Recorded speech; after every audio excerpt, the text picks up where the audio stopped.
मंचासीन पूजनीय संत समाज, प्रेमी सज्जनों, आदरणीय प्यारी भक्तिमती माताएं बहनों, हम सभी लोग काफी देर से भक्तिपरा भजन सत्संग विचारों को श्रवण कर रहे थे और आगे भी हम करेंगे।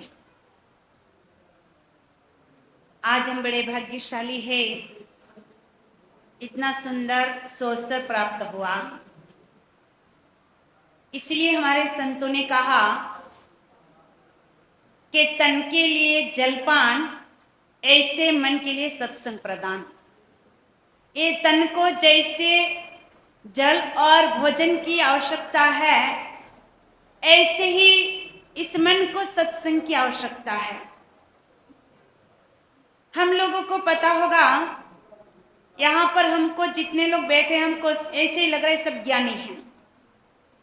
अब जो ज्ञानी होता है उनको ज्ञान मजबूत बनाने के लिए सत्संग चाहिए, और जो ज्ञानी नहीं होता है उनको ज्ञान की प्राप्ति करने के लिए सत्संग चाहिए।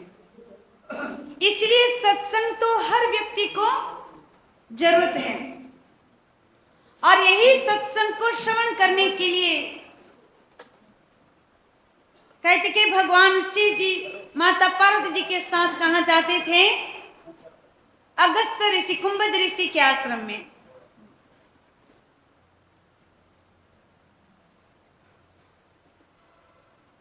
कहते हैं कि कुंभज ऋषि के आश्रम में सत्संग सुनने के लिए जाया करते थे,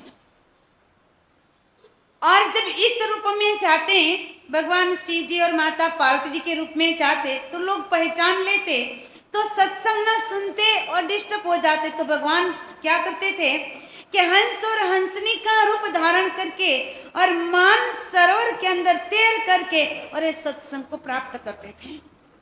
अब विचार कीजिए, इस सत्संग की प्राप्ति एक भगवान शिव जी और माता पार्वती जी को आवश्यकता है, तो हम तो एक साधारण मनुष्य है, क्या हमको इस सत्संग की प्राप्ति नहीं होना पड़ेगा? हमको भी जरूरत है, क्योंकि इस सत्संग की प्राप्ति इसलिए करना पड़ता है कि इस सत्संग के द्वारा भगवान की प्राप्ति होती है। इसलिए कहा, जिनको खोजना, जिनको ढूंढना मुश्किल है, तपबल की जोर से वे स्वयं खींचे आते हैं सत्संग की डोर से। वो स्वयं सत्संग की डोर से खींचे आते हैं। बाकी कोई ऐसी आपके पास चीज नहीं है, न कोई साधन है कि जो आप भगवान को खोज लो। अगर भगवान की प्राप्ति हो तो केवल सत्संग की डोर से ही भगवान की प्राप्ति होगी। तो देखिए, इस सत्संग आज हम लोगों को प्राप्त हो रहा है, कितने सौभाग्यशाली है। और जिसने भी जीवन बनाया वो केवल सत्संग के द्वारा ही तो बनाया है, और सत्संग के द्वारा ही तो भगवान की प्राप्ति किया है। कोई कहे कि हमने बिना सत्संग से, बिना संतों से हमने भगवान की प्राप्ति कर लिया, तो यह कदापि हो सकता नहीं है। एक बार जो भरद्वाज मुनि थे, भरद्वाज मुनि के पास ज्ञान नहीं था, और वो क्या करते थे?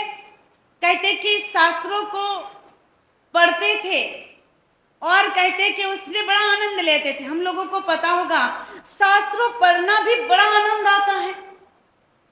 अब वो आनंद को प्राप्त करते थे, तो ऐसे करते करते उसको 100 साल जीवन बीत गया, और जब उसको लेने के लिए यमराज के दूत आते हैं, तब वहां पर कहते कि उसको जो शास्त्रों को पढ़ा था, तो वहां पर यमराज के दूत आने से तुरंत ही वहां पर इंद्रदेव आ जाते हैं।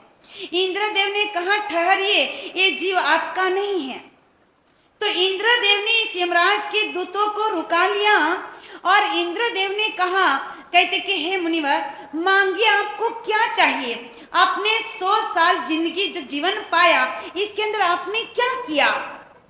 तो भरद्वाज मुनि ने कहा, हे देव, हे इंद्रदेव, हे कहते हैं कि हमने इस 100 साल के अंदर हमने इस शास्त्रों को पढ़ा और बड़ा आनंद लिया। उन्होंने कहा ये बड़ी अच्छी बात किया आपने, लेकिन अगर आपको मैं और कहते कि आपकी उम्र बढ़ा दूं तो आप क्या करोगे? तो चुप हो गए। लेकिन इंद्रदेव ने 100 साल और दे दिया, तो 100 साल और प्रदान किया, उम्र बढ़ा दिया। तो कहते कि उस 100 साल में भी भरद्वाज मुनि ने फिर से शास्त्रों पढ़ा और बड़ा आनंद लिया। अब 1 बार 2 बार 4 बार 8 बार जितना बार पढ़ेंगे शास्त्रों पढ़ने में इतना ही आनंद आएगा। अब ऐसे करते करते फिर 100 साल बीत गया और शास्त्र ही पढ़ते रहे। और फिर कहते कि यमराज के दूत आ जाते हैं और फिर इंद्रदेव आ जाते हैं और इंद्रदेव ने फिर से उसको रुका लिया और कहते हैं भरद्वाज मुनि से पूछा, बोलो आपने 100 साल की इस जो 100 साल आपको फिर से उम्र मिला, 200 साल हो गया, अब ये 100 साल में आपने क्या किया? मैंने शास्त्रों को पढ़ा और आनंद की प्राप्ति किया। उन्होंने कहा और आपकी उम्र बढ़ाओ तो आप क्या करोगे? बोले जो किया वही करूंगा। और 100 साल की उम्र बढ़ा दिया, माने 300 साल की उम्र हो गई और ये 300 साल उन्होंने शास्त्रों को ही पढ़ा और इससे केवल आनंद प्राप्त किया। लेकिन जब 300 साल होने के बाद जब यमराज के दूत आते तो इंद्रदेव आ जाते। इंद्रदेव कहने लगते कि हे मुनिवर, अब मुझे ये बताइए, अगर आपकी और उम्र बढ़ाऊं तो आप क्या करोगे? बोले यही करूंगा जो शास्त्रों को पढ़ करके आनंद लूंगा। तब इंद्रदेव ने कहा, हे मुनिवर, केवल शास्त्रों को पढ़ने से ही कहते कि आनंद ले सकते हो, लेकिन ज्ञान की प्राप्ति नहीं कर सकते हो। यानी यहाँ पर इंद्रदेव जो है ये भरद्वाज मुनि की बहुत सुंदर बात बताते हैं।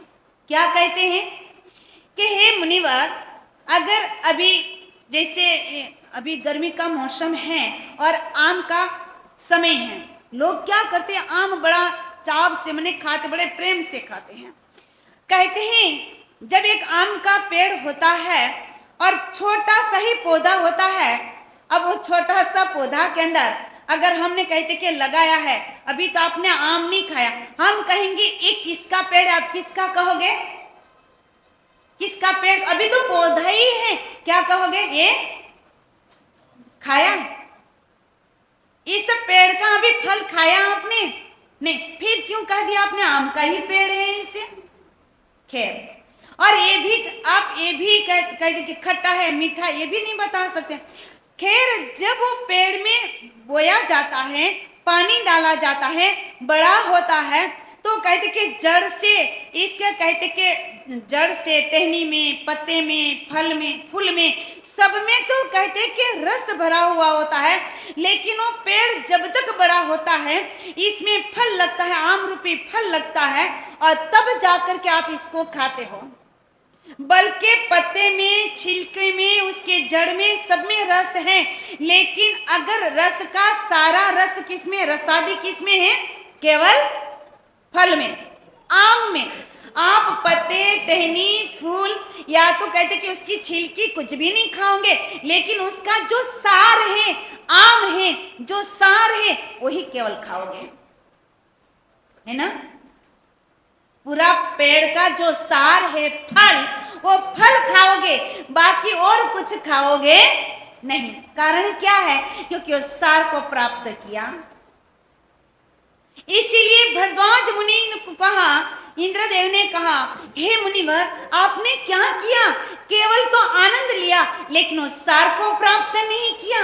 अरे सार को प्राप्त करने के लिए हमको गुरु की शरण में जाना पड़ता है, और गुरु की शरण में जा करके या संतों का सानिध्य प्राप्त करके सत्संग को श्रवण करना पड़ता है, ज्ञान की प्राप्ति करना पड़ता है, और ज्ञान की प्राप्ति करके भजन साधना करके जीवन को महान बनाना पड़ता है। जब तक इस जीवन के अंदर सार की प्राप्ति नहीं करोगे, तब तक कहते कि जीवन हमारा अधूरा है और ये जीवन हमारा बेकार है।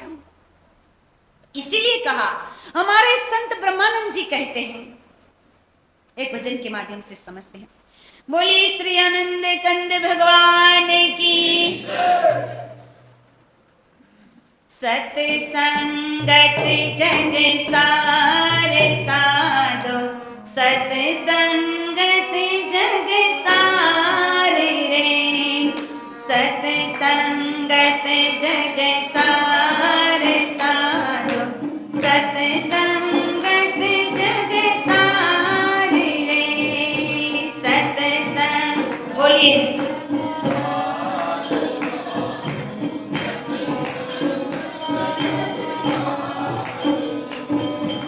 सतसंगत जग सारे साधु, सतसंगत जग सारे रे, सतसंगत जग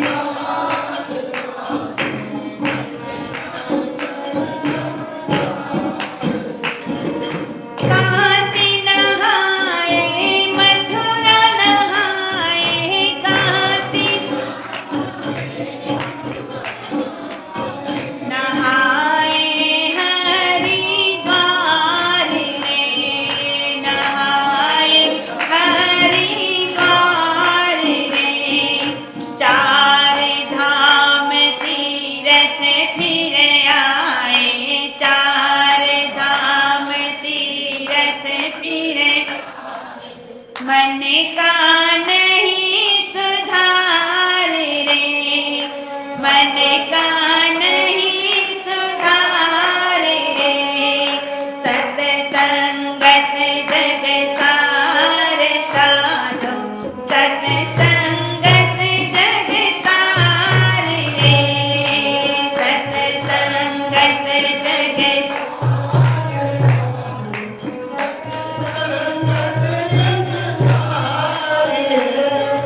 वन में जाए किए तप भारी, वन में काया कष्ट अपार रे, काया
दो, सत्संग ही जगे सार है। और बिना सत्संग से ज्ञान ना उपजे, कर ले जतने हजार रे। ब्रह्मानंद जी ने कह दिया, अरे ब्रह्मानंद जी खोज गुरु पूरणे, और उतरो भव सागरे पार रे। जब तक कहते कि गुरु की प्राप्ति नहीं करोगे, साधु संतों का संग नहीं करोगे, सत्संग की प्राप्ति कैसे होगी। और हजार जतन यतन कर लो लेकिन नहीं होगी।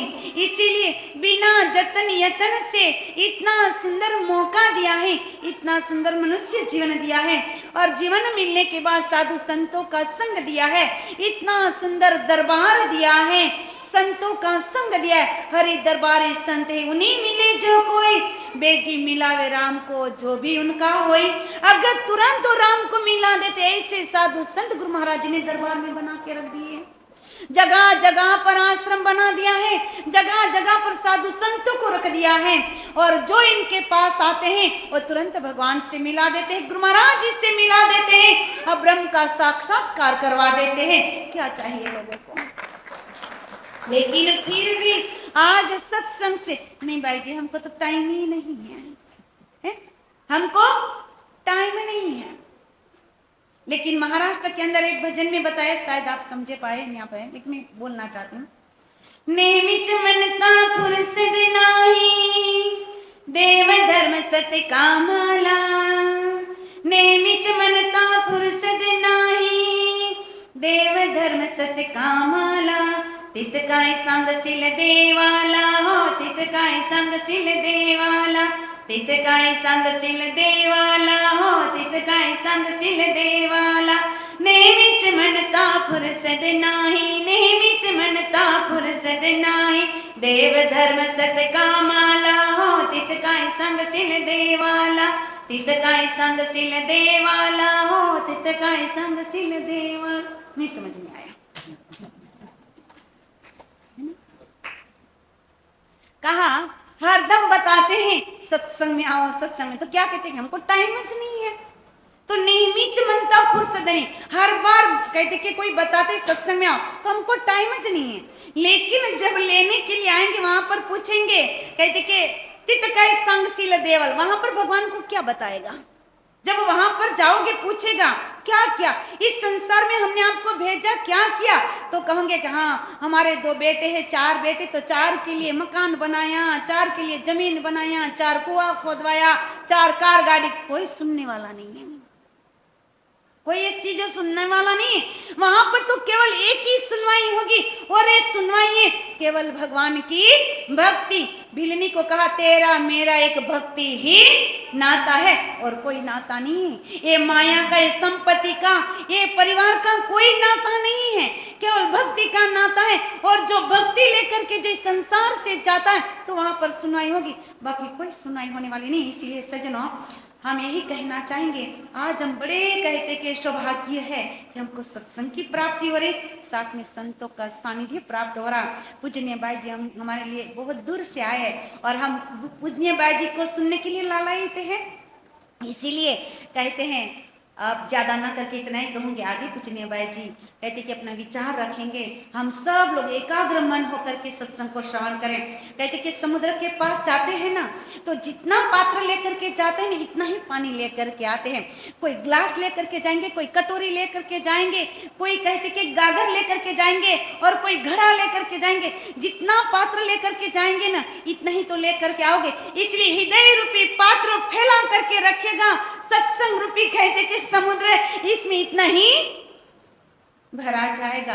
इसलिए हृदय खोल करके बैठेगा। बोली श्री आनंद